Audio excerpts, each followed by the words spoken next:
ही सोहबत से मुश्तक नाम अस्हाबे रसूल। यही सोहबत से मुश्तक नाम अस्हाबे रसूल। सोहबते नूरे खुदा उनको बनाया ताजे कुल। खुद नाते जो राह पर औरू के हादी बन गया। खुद नाते जो राह पर औरू के हादी बन गया। क्या नजर थे जिसने मर्दू को मसीहा कर दिया। क्या नजर थे जिसने मर्दू को मसीहा कर दिया। अल्लाहु আকবার। মেরা আমার লক্ষ্য করে দেখুন, ঈমান গ্রহণ করার আগে যে সমস্ত সাহাবীরাও যারা নিজেরাই ছিলেন পথহারাও, যাদের কোনো পথের দিশারি ছিল না, যাদের পথ ছিল বিপথে, যারা ছিলেন নিজেরাই বিপদগামী, কিন্তু আল্লাহ নবীর কাছে ইসলাম গ্রহণ করার কারণে সাহাবীরা এমন হয়ে গেলেন, যারা ছিলেন পথহারা। আল্লাহর নবী তাদেরকে ঘোষণা দিয়েছেন সাহাবীরা পথের দিশারি। যারা ছিলেন নিজেরাই পথহারা, কিন্তু তারা হয়ে গেছেন এখন পথের দিশারি। আল্লাহর নবী বলেন, আলাইকুম বিসুন্নতি ওয়া সুন্নাতিল খুলাফাইর রাশিদিন আল মাহদিয়্যিন। আল্লাহর নবী বলেন, আমার সুন্নাত, আমার তরিকা, আমার আদর্শ, আমার খুলাফায়ে রাশিদিনের সুন্নাত, খুলাফায়ে রাশিদিনের আদর্শ, এইগুলা তোমরা মানবা, তোমাদের উপর মানা ওয়াজিব। ও মুসলমান, আল্লাহর নবী সাহাবীদের ব্যাপারে বলেন, আমার সাহাবীরা আকাশের নক্ষত্র সমতুল্য। আসহাবি কান্নুজুম, আকাশের নক্ষত্রের মতো। বিআইয়িহিম ইকতাদাইতুম ইহতাদাইতুম।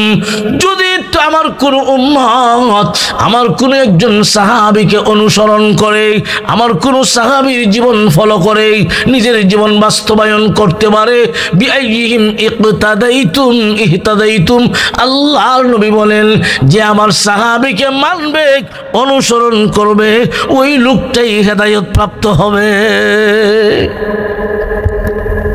সমুদ্রের নাবিকেরা, সমুদ্রে যারা চলাচল করে, তারা রাস্তায় নির্ণয় করে আকাশের নক্ষত্র দেখে দেখে তাদের রাস্তা বের করে।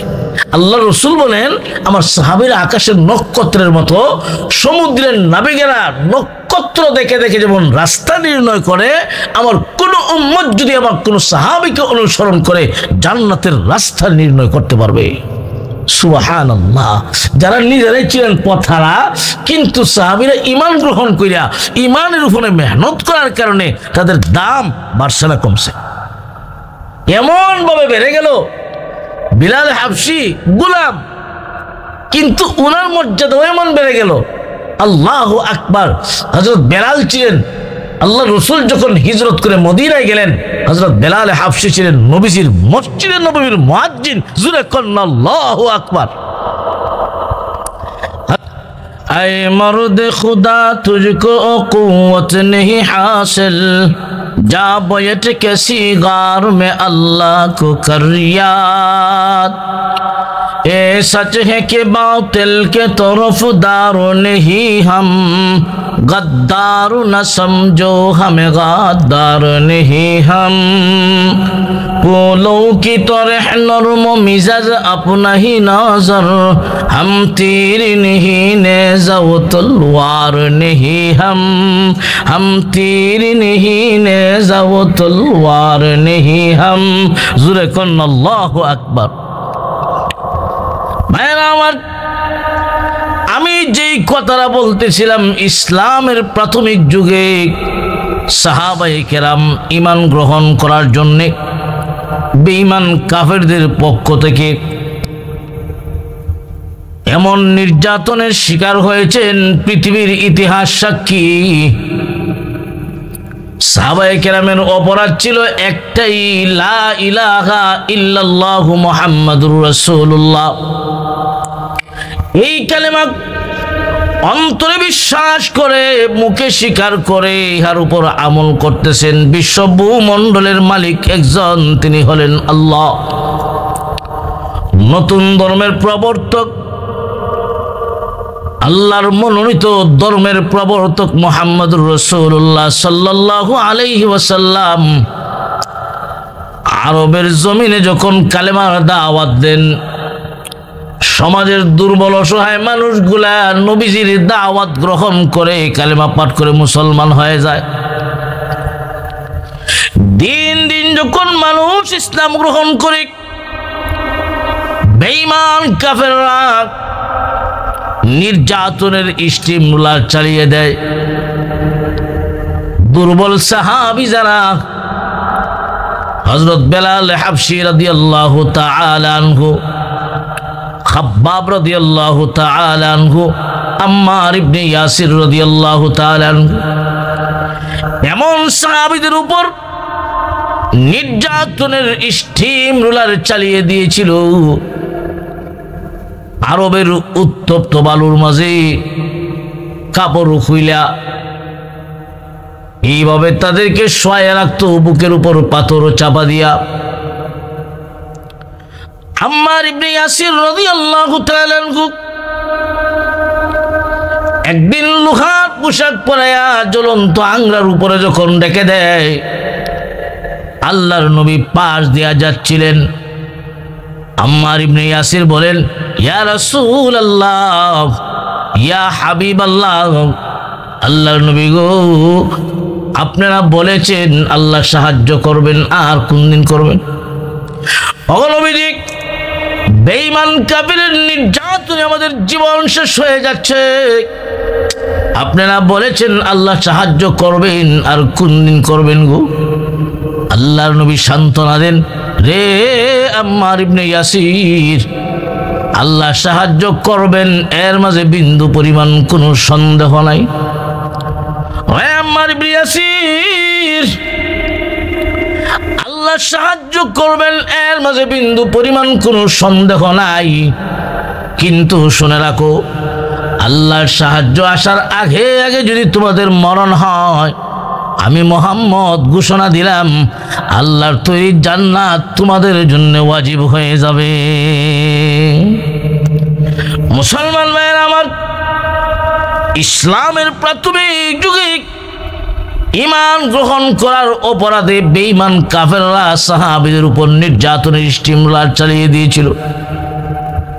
নির্যাতন করে একজন সাহাবীর ঈমান চিনায় নিতে পারে নাই। এমন নির্যাতনের শিকার হইয়া ইসলামের ইতিহাসে প্রথম শহীদের খাতায় যার নামটা লেখা হয়, তিনি হলেন আম্মার ইবনে ইয়াসিরের মা। ইসলামের ইতিহাসের প্রথম শহীদ, যার নাম শহীদের খাতায় লেখা হয়, হযরত সুমাইয়া রাদিয়াল্লাহু তাআলা আনহু, ইসলামের জন্য নিবেদিত প্রাণ একজন মহিলা, সর্বপ্রথম যিনি শহীদ।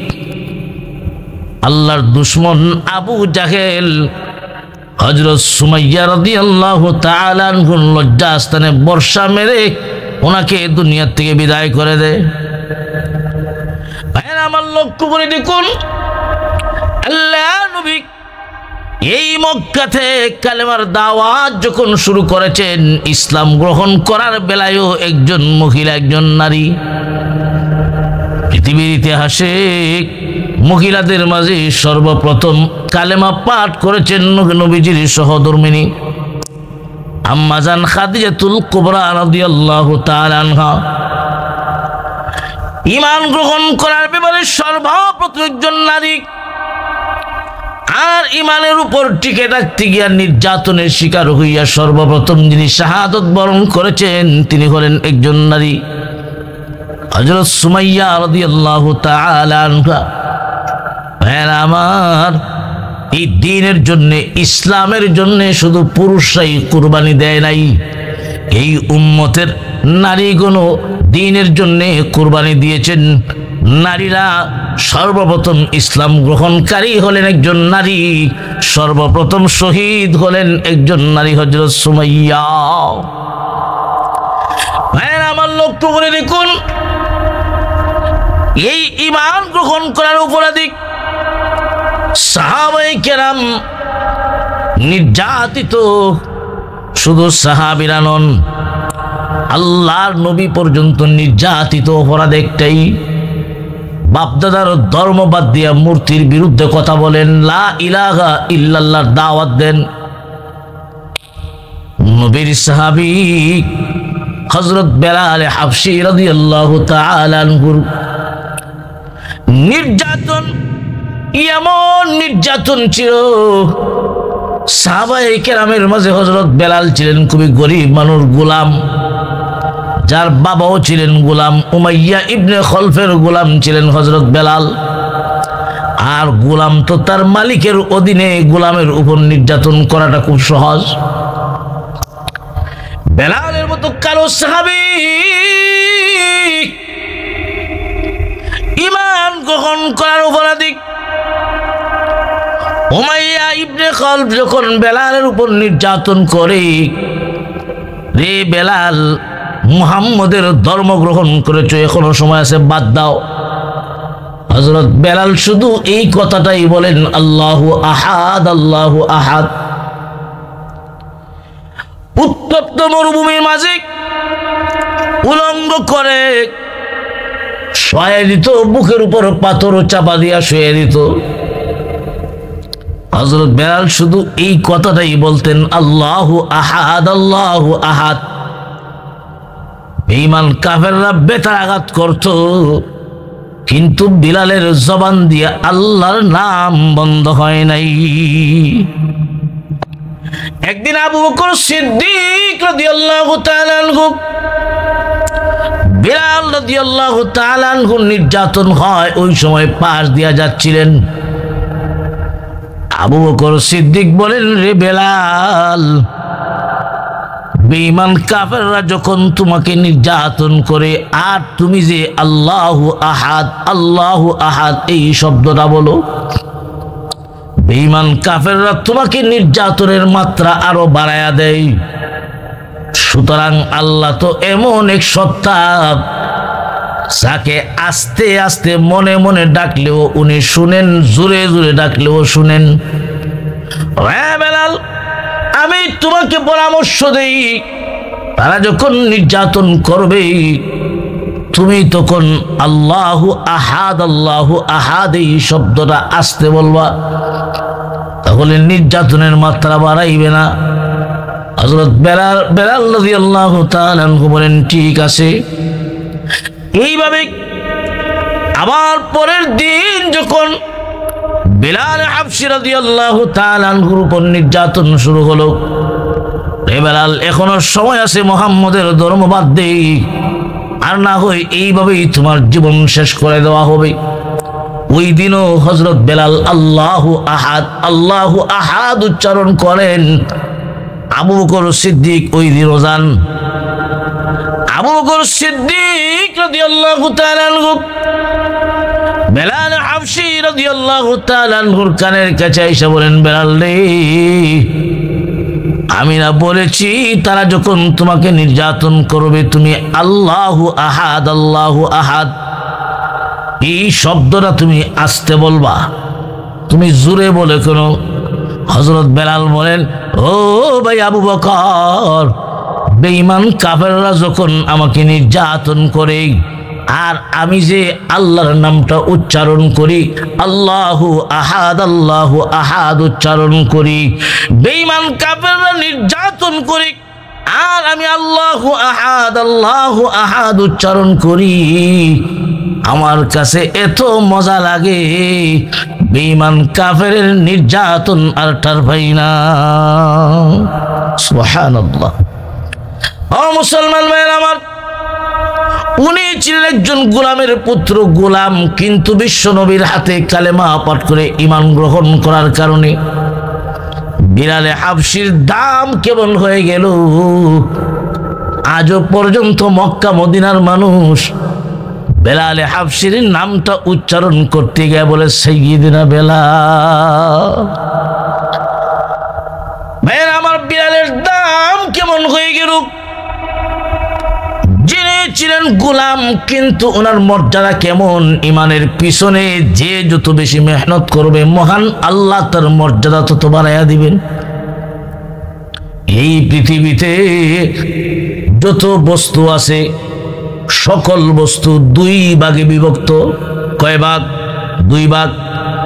এক প্রকার বস্তু চৌকে দেখা যায়, ধরতে পাওয়া যায়, চৌকে দেখা যায়, ধরতে পাওয়া যায়। আরেক প্রকার বস্তু চৌকে দেখা যায় না, ধরতে পাওয়া যায় না।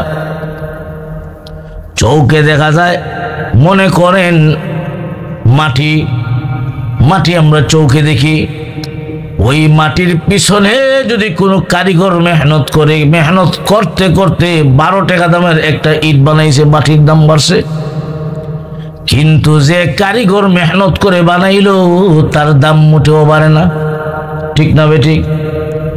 ভাইয়ের আমার, আমি যেই পয়েন্টটা বুঝাতে চাই, যেই সমস্ত বস্তু চৌকে দেখা যায়, ধরতে পাওয়া যায়, ওই সমস্ত বস্তুর পিছনে মেহনত করলে বস্তুর দাম বাড়ে, যে মেহনত করে তার দাম বাড়ে না। কিন্তু আরেকটা বস্তু এমন রয়েছে যা চৌকে দেখা যায় না, ধরতে পাওয়া যায় না, ওই বস্তুটার নাম হলো ঈমান। ঈমান এমন একটা জিনিস চৌকে দেখা যায় না, ধরতে পাওয়া যায় না, কিন্তু ঈমানের পিছনে যদি কোনো মানুষ মেহনত করে, যে যত বেশি মেহনত করবে মহান আল্লাহ ওই লোকটার মর্তবা ততই দুনিয়া আখিরাতে বাড়াইয়া দিবে। লক্ষ্য করে দেখুন, নবীর সাহাবীরা যাদের অভ্যাস ছিল মদ পান করা, যাদের চরিত্র ছিল মদের নেশায় লিপ্ত থাকতেন, মূর্তি পূজায় লিপ্ত থাকতেন, বড় কিছু দেখলেই তার সামনে মাথা আনত করতেন, খানায় কাবা তোয়াফ করত, কাপড় হইলা উলঙ্গ হইয়া তোয়াফ করত। যাদের কোনো ইজ্জত ছিল না, সম্মান ছিল না, আল্লাহর নবীর কাছে ঈমান গ্রহণ করার কারণে সাহাবীদের মর্যাদা এমন হয়ে গেল। আল্লাহর নবী বলেন, আসহাবি কান্নুজুম। সুবহানাল্লাহ। আল্লাহর নবীর কাছে ইসলাম গ্রহণ করার কারণে সাহাবীদের মর্যাদা এমন হয়ে গেল, পৃথিবীর ইতিহাসে কিয়ামত পর্যন্ত নবীর সাহাবীদের নাম স্বর্ণালী অক্ষরে লেখা থাকবে। আল্লাহ পাক রব্বুল আলামিন নবীর সাহাবীদের ব্যাপারে বলেন, রাদিয়াল্লাহু আনহুম ওয়া রাদু আন। মহান আল্লাহ তাদের প্রতি সন্তুষ্ট হয়েছেন, সাহাবীরাও আল্লাহর প্রতি সন্তুষ্ট হয়েছেন। আহলুস সুন্নাত ওয়াল জামাতের আকীদা মতে সমস্ত নবী রাসূলগণের ব্যাপারে আমাদের আকীদা হলো সমস্ত নবী রাসূলগণ মাসুম, নবীর সাহাবীরা হলেন মাগফুর। সুবহানাল্লাহ। নবীর সাহাবীরা মাগফুর, গুনাহ করছেন আল্লাহ মাফ করে দিয়েছেন। আল্লাহু আকবার। জান্নাতের সার্টিফিকেট দিয়েছেন। কবি বলেন, आएगी सोहबत से मुश्तक नाम अस्हाबे रसूल, आएगी सोहबत से मुश्तक नाम अस्हाबे रसूल, सोहबते नूरे खुदा उनको बनाया ताजे कुल, खुद नते जो राह पर औरू के हादी बन गया, खुद नते जो राह पर औरू के हादी बन गया, क्या नजर थे जिसने मर्दू को मसीहा कर दिया, क्या नजर थे जिसने मर्दू को मसीहा कर दिया। अल्लाहु আকবার।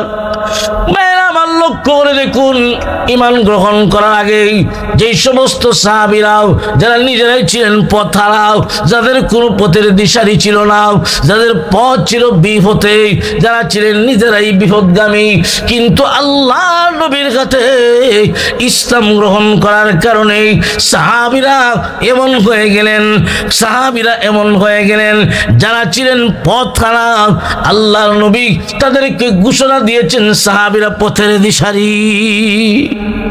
যারা ছিলেন নিজেরাই পথহারা, কিন্তু তারা হয়ে গেছেন এখন পথের দিশারি। আল্লাহর নবী বলেন,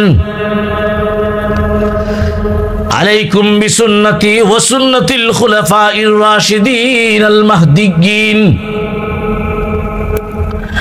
আল্লাহর নবী বলেন, আমার সুন্নাত, আমার তরিকা, আমার আদর্শ, আমার খুলাফায়ে রাশিদিনের সুন্নাত, খুলাফায়ে রাশিদিনের আদর্শ, এইগুলা তোমরা মানবা, তোমাদের উপর মানা ওয়াজিব। ও মুসলমান, আল্লাহর নবী সাহাবীদের ব্যাপারে বলেন, আমার সাহাবীরা আকাশের নক্ষত্র সমতুল্য, আসহাবি কান্নুজুম, আকাশের নক্ষত্রের মতো, বিআইয়িহিম ইকতাদাইতুম ইহতাদাইতুম। যদি আমার কোন উম্মত আমার কোন একজন সাহাবীকে অনুসরণ করে, আমার কোন সাহাবীর জীবন ফলো করে, নিজের জীবন বাস্তবায়ন করতে পারে, বিআইয়িহিম ইকতাদাইতুম ইহতাদাইতুম, আল্লাহর নবী বলেন যে আমার সাহাবীকে মানবে, অনুসরণ করবে, ওই লোকটাই হেদায়েত প্রাপ্ত হবে।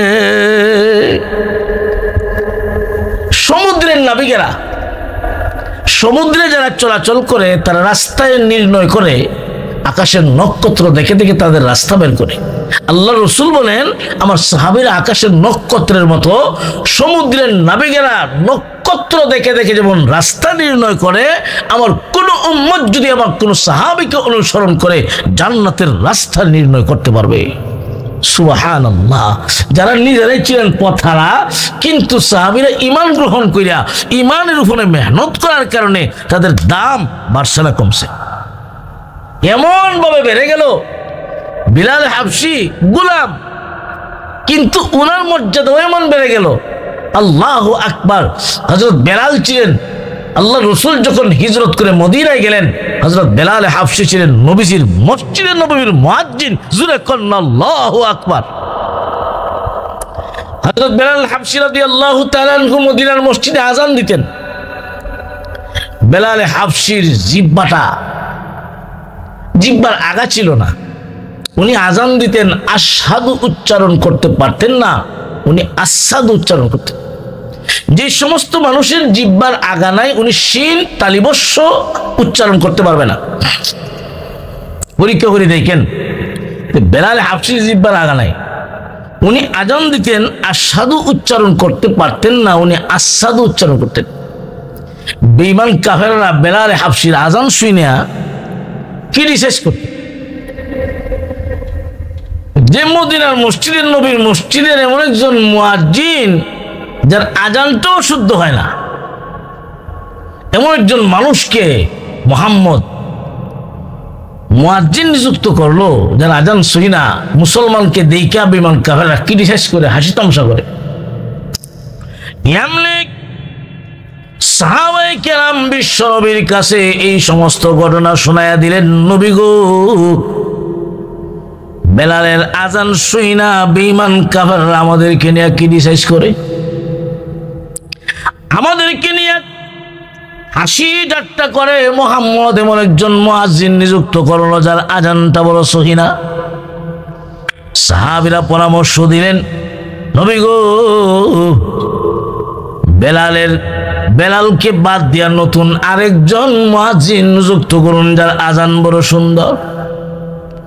ও মুসলমান ভাইয়েরা আমার, এখানে একটা পয়েন্ট, লক্ষণীয় বিষয় খুব ভালো করে মনে রাখবেন।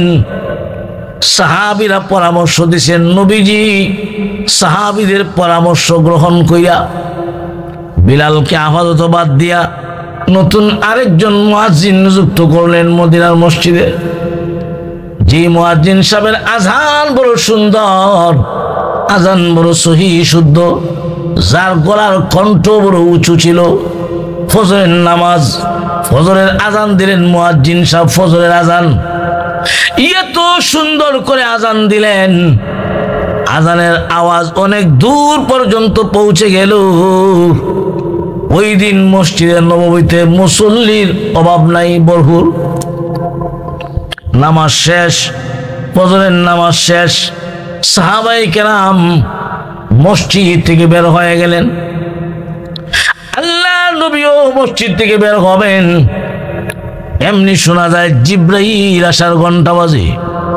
জিব্রাইল এসে বলেন, আল্লাহর নবী গো,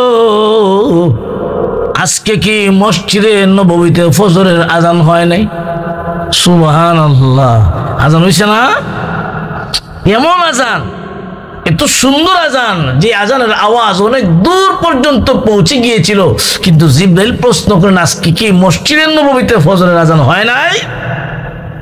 আল্লাহ রাসূল বলেন, হ্যাঁ, আজকে তো সুন্দর আজান হয়েছে। এমনি জিবরাইল আলাইহিস সালাতু ওয়াস সালাম ডাক দিয়া বলেন, ইয়া রাসূলুল্লাহ, ইয়া হাবিবাল্লাহ, প্রতিদিন আপনার বেলাল যখন আজান দিতেন, আপনার বিলালের আজানের ভিতরে তো ইশক আর প্রেম ভালোবাসা ছিল। আপনার সাহাবী বিলাল যখন আজান দিতেন, বিলালের আজানের আওয়াজ আকাশের ফেরেশতারা শুনতো, আল্লাহর আরশ পর্যন্ত পৌঁছে যেত। কিন্তু আজকে মসজিদে নববীর ফজরের আজান আল্লাহর আরশ পর্যন্ত পৌঁছে নাই। নবীজি, আপনার সাহাবী বিলালের জিহ্বার আগা না থাকার কারণে বেলাল সিন উচ্চারণ করতে পারে না, সিন উচ্চারণ করে। কিন্তু আপনার সাহাবী বিলালের আজানের ভিতরে তো ইশক আর প্রেম ভালোবাসা ছিল। বিলালের আজান দিতেন, আল্লাহর আরশ পর্যন্ত আজান পৌঁছে যেত। এজন্য কবি বলেন, রুসমে আজা রোগিয়া গায়, রুসমে আজা রোগিয়া গায়, রূহে বেলালি নিহি, ফলসফা রোগিয়া গায়, তলকিনে গজালি নিহি। আজান আছে কিন্তু বিলালের রুহানিয়ত নাই, ঠিক না ঠিক? আজান আছে, কত সুন্দর আজান, কত সুরের আজান, কিন্তু বিলাল হাফসির আজানের ভিতরে যে রুহানিয়ত ছিল, এই রুহানিয়ত নাই। দার্শনিক শাস্ত্র আছে কিন্তু ইমাম গাজালির দার্শনিক নাই, ঠিক না ঠিক? তো ভাই, আমি যে কথাটা বলতেছিলাম, ইমানের পিছনে মেহনত করলে, যেই ব্যক্তি মেহনত করবে সে যাই হোক, গোলাম হোক আর গরিব হোক আর ধনী হোক আর কর্মচারী হোক, চাকর হোক, গোলাম হোক, যেই হোক না কেন, ইমানের পিছনে যারাই মেহনত করবে, মহান আল্লাহ শুধু দুনিয়ার জিন্দেগিতে নয়, পরকালের জিন্দেগিতে আল্লাহ মর্যাদা বাড়াইয়া দিবেন। সুবহানাল্লাহ, ঠিক না বেঠিক? দুনিয়াবাসী, এই পৃথিবীতে যে সমস্ত বস্তু যা দেখা যায় না, চোখে দেখা যায় না, ধরতে পাওয়া যায় না, তার নাম তো ইমান। এখন আপনি ইমান গ্রহণ করেছেন, ইমানের পিছনে আপনি মেহনত করেন। মেহনতটা কি? ইমানের পিছনে মেহনত কেমনে করবেন? এক নাম্বার হলো, ইমান কাকে বলে? এক আল্লাহর উপর অন্তরে বিশ্বাস করা, আল্লাহ একজন, ঠিক না বেটি? আসমান আর জমিনের একচ্ছত্র মালিক একজন, তিনি হলেন আল্লাহ। এই কথা অন্তরে বিশ্বাস করলেন, মুখে স্বীকার করলেন। মেহনত কেমনে করবেন? যেহেতু আসমান আর জমিনের মালিক একজন, আমার খালিক একজন, আমার মালিক একজন, আমার মাহবুদ একজন, তাহলে ইমানের দাবি হলো এই পৃথিবীতে যতদিন থাকবে একমাত্র বন্দেগী করবা কার? আল্লাহর বন্দেগী করবা। এটা হলো ইমানের পিছনে মেহনত। দুই নাম্বার, যতদিন পৃথিবীতে থাকবা তোমার সম্মানিত কপাল একমাত্র নত করবা আল্লাহর সামনে। কেন? আপনি যে আল্লাহর গোলাম, আল্লাহ যে আপনার মুনিব। গোলাম আর মুনিবের পরিচয় কি? গোলাম আর মুনিবের সর্বোচ্চ আলামত, সর্বোচ্চ পরিচয় হলো সেজদা দেওয়া, ঠিক না ঠিক? আগেকার যুগের রাজা বাদশাদের সামনে দেশের জনগণ মাথা নত করে সেজদা দিয়া এই কথা বুঝাইতো, আমরা গোলাম, আপনি মুনিব, ঠিক না ঠিক? ঠিক, আমরা গোলাম, আপনি মুনিব। সেজদার মাধ্যমে গোলামের সর্বোচ্চ আলামত প্রমাণ হয়। ও মুসলমান ভাইয়েরা আমার, আমরা সবাই এই দুনিয়াতে কার গোলাম? আল্লাহর গোলাম। সুতরাং সেজদা হবে আল্লাহর সামনে। তো ঈমানের পিছনে মেহনত করার অর্থ হলো যতদিন দুনিয়া থাকবা কোনো বাবার সামনে নয়, কোনো পীরের সামনে নয়, কোনো মাজারের সামনে নয়, কোনো মূর্তির সামনে নয়, কোনো গাছের সামনে নয়, সেজদা হবে একমাত্র আল্লাহর সামনে, ঠিক না ঠিক? সাহাবায়ে কেরাম ঈমান গ্রহণ করার উপর থেকেই যারা মূর্তির সামনে মাথা নত করতে নড়ার করে না, বাপ দাদার ধর্ম বাদ দিয়া এক আল্লাহর উপর যখন বিশ্বাস স্থাপন করলেন, লাত আর মানাতের পূজা বাদ দিছেন, এরার সামনে মাথা নত বাদ দিছেন, পাথরের সামনে মাথা নত বাদ দিছেন, সেজদা বাদ দিয়া সমস্ত গায়রুল্লাহর সামনে সেজদা বাদ দিয়া একমাত্র আল্লাহর সামনে সেজদা দিছেন, মরণ পর্যন্ত এক আল্লাহর উপর সেজদা দিছেন।